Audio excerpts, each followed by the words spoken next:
Hello friends, आज हम जिस बुक के बारे में बात करने वाले हैं उसका नाम है द पावर ऑफ नाउ। एक बार एक भिखारी पिछले 30 साल से एक रोड के किनारे बैठा करता था। एक दिन एक अनजान आदमी उसके पास से गुजर रहा था। भिखारी ने अपना हाथ उसकी तरफ बढ़ाया और पैसे मांगने लगा। उस आदमी ने कहा कि मेरे पास तो तुम्हें देने के लिए कुछ नहीं है। पर तभी उसकी नजर एक बॉक्स पर गई जिस पर वो भिखारी बैठा हुआ था और उसने भिखारी से पूछा कि यह क्या है जिस पर तुम बैठे हुए हो। भिखारी ने जवाब दिया, यह तो एक पुराना बक्सा है जिस पर पता नहीं मैं कब से बैठता आया हूँ। अब उस आदमी ने पूछा कि क्या तुमने कभी इसके अंदर देखा है कि इसमें क्या है। बेगर सेड, नो, इसमें देखना क्या है, इसके अंदर तो कुछ नहीं मिलने वाला। अब उस आदमी ने कहा कि भाई एक बार देख तो लो इसको खोल के कि इसके अंदर क्या है। अब भिखारी ने बड़ी मुश्किल से उस बॉक्स को खोला और पाया कि वो बॉक्स सोने से भरा हुआ था। इसी तरह से लेखक भी उस स्ट्रेंजर की तरह हमें हमारे अंदर झांकने की सलाह देते हैं। हम हमेशा बाहर की दुनिया में ही बिजी रहते हैं, पर लेकिन हमारे अंदर कितना खजाना छुपा हुआ है उससे ही हम अनजान रहते हैं। अब आप कहेंगे कि आप तो भिखारी नहीं हैं, बट लेखक का मानना है कि जिस इंसान को अपनी ट्रू वैल्यू का पता नहीं है, जो अपने एग्जिस्टेंस को एंजॉय नहीं कर पा रहा है, जो उस शांति को महसूस नहीं कर पाते जो उनके अंदर है, वो सब लोग बैगर्स ही हैं। ऐसे लोग बाहर की दुनिया में खुशी, फुलफिलमेंट, सिक्योरिटी, प्यार, ये सब ढूंढते रहते हैं, जबकि इन सब चीजों का खजाना उनके अंदर छुपा है और इसी का नाम है एनलाइटनमेंट। फ्रेंड्स, आजकल कोई भी ऐसा इंसान नहीं है जिसको कोई दुख दर्द नहीं है। तो क्या हमें अब इस पेन के साथ जीना सीखना होगा? हम सब कभी इस पेन को अवॉइड करते हैं तो कभी उसके साथ जीना सीख लेते हैं, परंतु हमने कभी इस चीज पर ध्यान ही नहीं दिया कि हमें वो पेन किस वजह से हो रहा है। चाहे हमारा पेन शारीरिक हो या मानसिक, मैक्सिमम ऑफ टाइम्स वो हमारी खुद की पैदाइश होती है। जी हाँ, हमारे बहुत सारे दुख दर्द की वजह हमारा अपना दिमाग होता है। आप इस मोमेंट में जो पेन फील कर रहे हैं या क्रिएट कर रहे हैं, वह किसी न किसी रूप में आपकी अनकॉन्शियस रेजिस्टेंस होती है, जिसकी वजह से आप वास्तविकता को स्वीकार नहीं करना चाहते। जजमेंट, नेगेटिविटी, ये सब इसी रेजिस्टेंस का रूप है। हम अक्सर प्रेजेंट मोमेंट को एक्सेप्ट नहीं कर पाते और यही दर्शाता है कि हम किस तरह हमारे अपने दिमाग के गुलाम बने हुए हैं। हमारा दिमाग हमेशा प्रेजेंट मोमेंट को अस्वीकार करने और उससे दूर भागने के बहाने देता रहता है। और ऐसा इसीलिए होता है कि हमारे दिमाग को फंक्शन करने और कंट्रोल में रहने के लिए past and future time easy लगते हैं, जबकि प्रेजेंट मोमेंट उसे डरावना लगता है।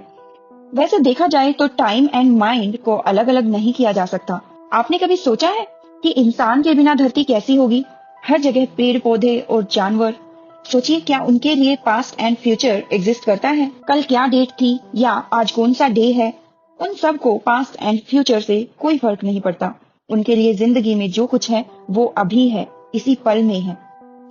इसीलिए अगर हमें भी दर्द को भूल जाना है या दूर करना है तो हमें भी प्रेजेंट में रहना सीखना होगा। आप टाइम को क्रिएट करना बंद कर दीजिए और सोचिए कि आपके पास जो कुछ है वो यही पल है, द प्रेजेंट मोमेंट। अपना पूरा फोकस इसी पल पर लगा दीजिए, क्योंकि जिंदगी और कुछ नहीं है, बस इसी पल में है।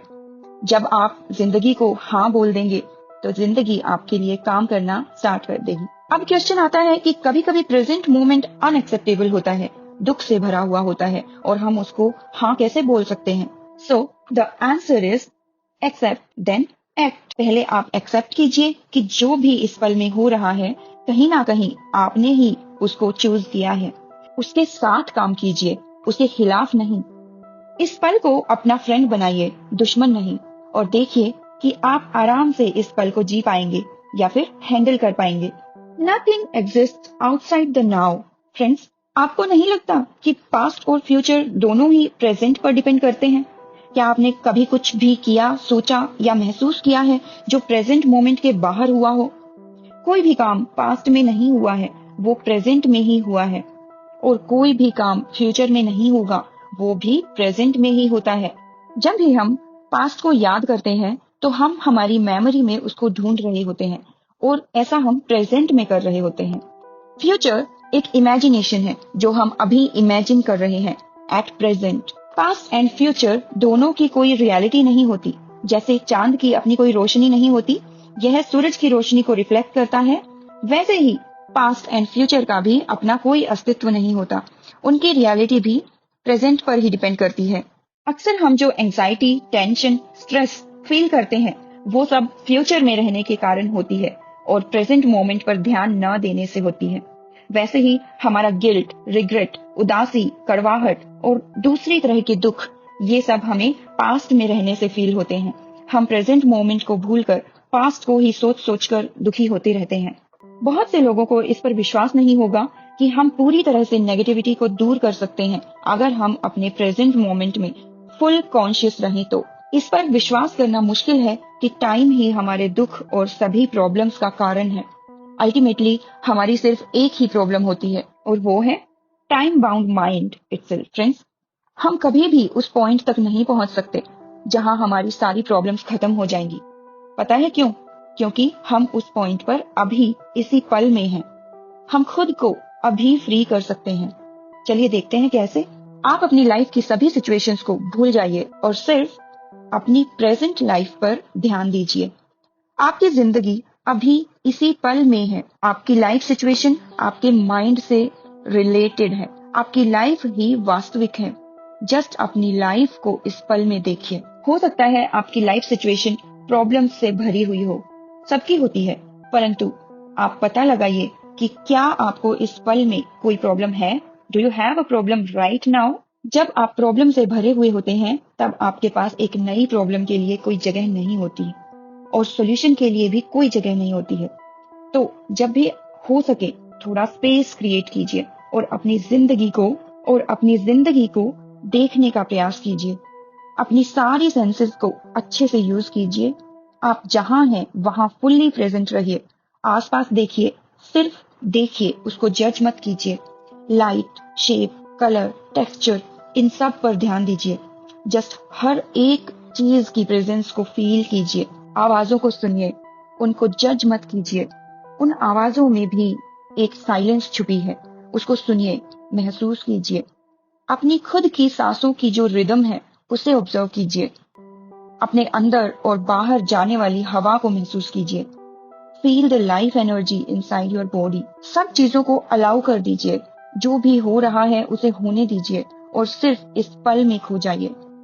ऐसा करने से आप अपनी मेंटल एब्स्ट्रैक्शंस को पीछे छोड़ देंगे और आपका माइंड आपकी लाइफ की एनर्जी को ड्रेन आउट नहीं कर पाएगा। ऐसा करने से आप टाइम के सपनों से बाहर आ जाएंगे और पूरी तरह से खुद को प्रेजेंट में ले आएंगे। जब आप एक प्रॉब्लम क्रिएट करते हैं, आप पेन को क्रिएट कर रहे होते हैं। आपके पास चॉइस है। आप यह डिसाइड कर सकते हैं कि चाहे जो भी हो, मैं अपने लिए और पेन क्रिएट नहीं करूंगा। मैं अब और प्रॉब्लम्स क्रिएट नहीं करूंगा। और यह आप तभी कर सकते हैं जब आप नाउ की पावर को पहचानते हैं और यूज करना जानते हैं। फ्रेंड्स, जरा खुद से एक क्वेश्चन कीजिए कि जो भी काम आप अभी कर रहे हैं, क्या आपको उसमें खुशी मिल रही है? अगर नहीं, तो पहले ये देखिए कि क्या आप उस काम को करने का दूसरा तरीका निकाल सकते हैं। एक्चुअली इम्पोर्टेंट यह नहीं है कि अगर आपको खुशी नहीं मिल रही तो वह काम करना आप छोड़ ही दें। यह एक जरूरी काम भी हो सकता है। सो आप हाउ पर फोकस करें।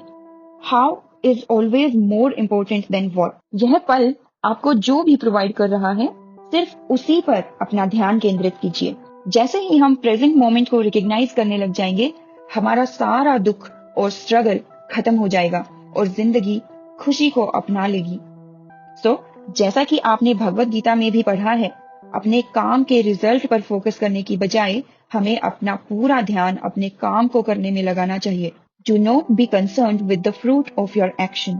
Just give attention to the action itself. लेखक कहते हैं कि आप जहां भी हो वहां पर फुल्ली प्रेजेंट रहें।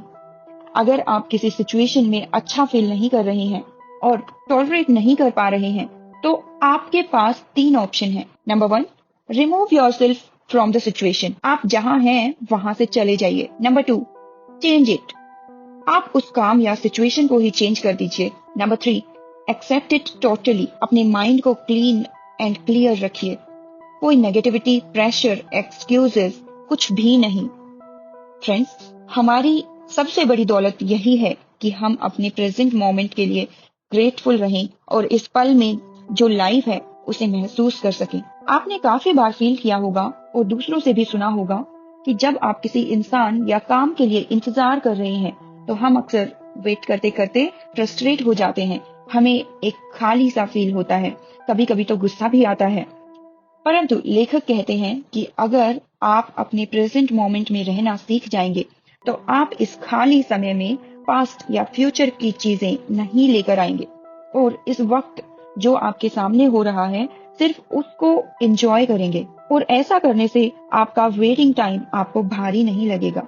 सो आगे से जब भी कोई आपको आकर कहता है कि आपको इंतजार करवाने के लिए माफी चाहता हूँ, then just reply, that's alright, I wasn't waiting. मैंने तो इंतजार किया ही नहीं, मैं तो सिर्फ यहाँ पर खड़ा था और अपने आप को एंजॉय कर रहा था। Darkness cannot recognise light, only light can recognise light. आप जिस लाइट को बाहर की दुनिया में ढूंढ रहे हैं वह आपके अंदर मौजूद है। हम इस लाइट को ढूंढने के लिए मेडिटेशन का सहारा ले सकते हैं। जब भी आप फ्री होते हैं, mainly first thing in the morning या फिर रात को सोने से जस्ट पहले, आप कुछ मिनट्स के लिए मेडिटेट कर सकते हैं और खुद को पूरी तरह से कॉन्शियस रख सकते हैं। सीधा लेट जाइए और अपनी आंखें बंद कर लीजिए। अपनी बॉडी के डिफरेंट पार्ट्स पर फोकस कीजिए। हाथ, पैर, कलाई, पेट, छाती, सिर और दूसरे पार्ट्स। अपने अंदर जाने वाली और बाहर आने वाली सांसों को फील कीजिए। अपनी बॉडी के हर एक पार्ट में जो एनर्जी फ्लो कर रही है उसे फील कीजिए। Just like a wave, feel this energy flowing through head to toe and back again. Just feel this inner energy for a few minutes. और इसके बीच में अगर आपका माइंड आपको किसी और थॉट में लेकर जाता है तो it's okay, let it be. पर जैसे ही आपको नोटिस होता है तुरंत वापस आ जाएं and focus on your inner body. सिर्फ इतनी सी एक्सरसाइज करने से आप अपने अंदर एक चेंज महसूस करने लग जाएंगे। आप खुद के साथ रहना सीख लेंगे और खुद से प्यार करने लग जाएंगे। फ्रेंड्स, इस बुक के राइटर एकार्ट टोले एक स्पिरिचुअल टीचर हैं जो किसी पर्टिकुलर रिलीजन या परंपरा को फॉलो नहीं करते। उनका एक ही सिंपल मैसेज है, there is a way out of suffering and into peace. So इसी मैसेज के साथ मैं आपसे विदा लेती हूँ और रिक्वेस्ट करती हूँ कि आप इस बुक को डिटेल में रीड कीजिए और खुद अपने अंदर के चेंज को फील कीजिए। Thank you so much for listening.